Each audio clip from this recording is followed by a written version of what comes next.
Anda kembali lagi bersama saya Sidi dalam Sekilas Jawa Timur. Satreskrim bersama dokter forensik Rumah Sakit Bayangkara Kediri telah melakukan autopsi jenazah AK 24 tahun warga Desa Junjung, Kecamatan Sumber Gempol, Kabupaten Tulungagung yang diduga menjadi korban pembunuhan.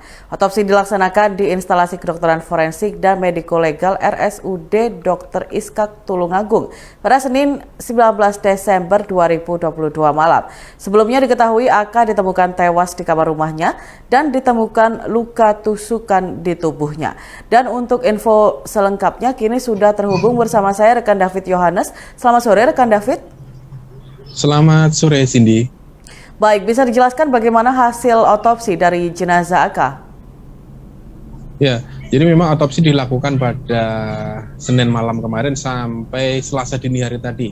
Dan hasilnya, jika sebelumnya saat di TKP itu ada luka yang kelihatan mata di bagian lengan kiri, namun hasil otopsi ternyata totalnya ada 10 tusukan, dan 10 tusukan itu ada di bagian leher, punggung, terus kemudian dada dan di bagian lengan. Dan tusukan yang di bagian dada ini yang dianggap paling vital karena salah satu tusukan itu sampai menembus ke bagian paru-paru hingga menyebabkan paru-paru korban itu kempes, kemudian korban mengalami kondisi asfiksia, jadi kondisi kekurangan oksigen yang menyebabkan kemudian korban meninggal dunia.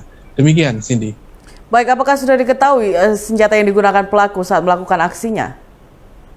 Ya, jadi memang karakteristik luka ini bisa dicocokkan dengan jenis senjata yang dipakai oleh terduga pelaku, dan dari jenis lukanya itu dipastikan senjata itu jenis senjata tajam yang modelnya panjang dan runcing, dan dari contoh-contoh yang sempat diambil polisi dari gambar yang beredar di internet, kemungkinan itu adalah pisau penghabisan yang ukurannya memang agak panjang. Namun dari 2 kali olah TKP belum ditemukan senjata yang dimaksud, jadi kemungkinan memang senjata itu masih dibawa oleh terduga pelaku dan hingga saat ini belum ditemukan. Demikian, Cindy. Baik, kemudian apakah ada update dari pihak kepolisian terkait pelaku? Apakah sudah teridentifikasi? Ya, memang hari ini ada olah TKP tambahan ya untuk menyisir benda-benda yang kemungkinan masih tertinggal di lokasi kejadian. Dan dari olah TKP tambahan hari ini, polisi menyita sebuah dashbook milik korban, di mana HP korban sebelumnya memang hilang. Dan update terbaru, kepolisian hari ini menggelar perkara untuk memastikan beberapa pihak yang dicurigai. Namun dari pihak-pihak yang dicurigai ini belum ada yang mengerucut ya. Jadi belum ada pihak yang benar-benar sekiranya menjadi target yang akan diminta keterangan. Dan sejauh ini hanya 6 orang yang sudah diminta keterangan, termasuk keluarga korban dan kerabat dekatnya. Sementara belum ada terduga pelaku atau pihak yang dicurigai yang diminta keterangan. Demikian, Cindy. Baik, sebelumnya rekan David, ketika korban ditemukan di kamar rumahnya, apakah pihak kepolisian menemukan hal-hal yang mencurigakan? Ya, memang dari olah TKP pertama itu ada jejak kaki di bagian samping rumah korban.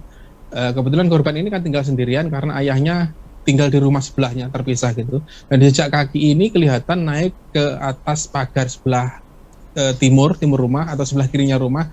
Kemudian dia naik ke teralis pagar itu dan naik ke atap. Jadi dia ada seseorang yang diduga naik ke atap, kemudian dari atap itu dia membuka sekitar 3-4 genteng, lalu memutuskan atau mematahkan kayu reng. Kayu reng ini adalah kayu yang menopang genteng itu, dan dari lubang itu diduga pelaku kemudian masuk ke bagian kamar mandi. Lalu dari kamar mandi itu kemudian pelaku masuk ke kamar korban yang kebetulan memang tidak dikunci. Dari situ kemudian setelah menghabisi korban, kemungkinan ada banyak jalan yang dipakai oleh terduga pelaku untuk kabur, karena salah satunya jendelanya terbuka, kemudian ada pintu-pintu lain yang juga terbuka. Demikian, Cindy. Baik,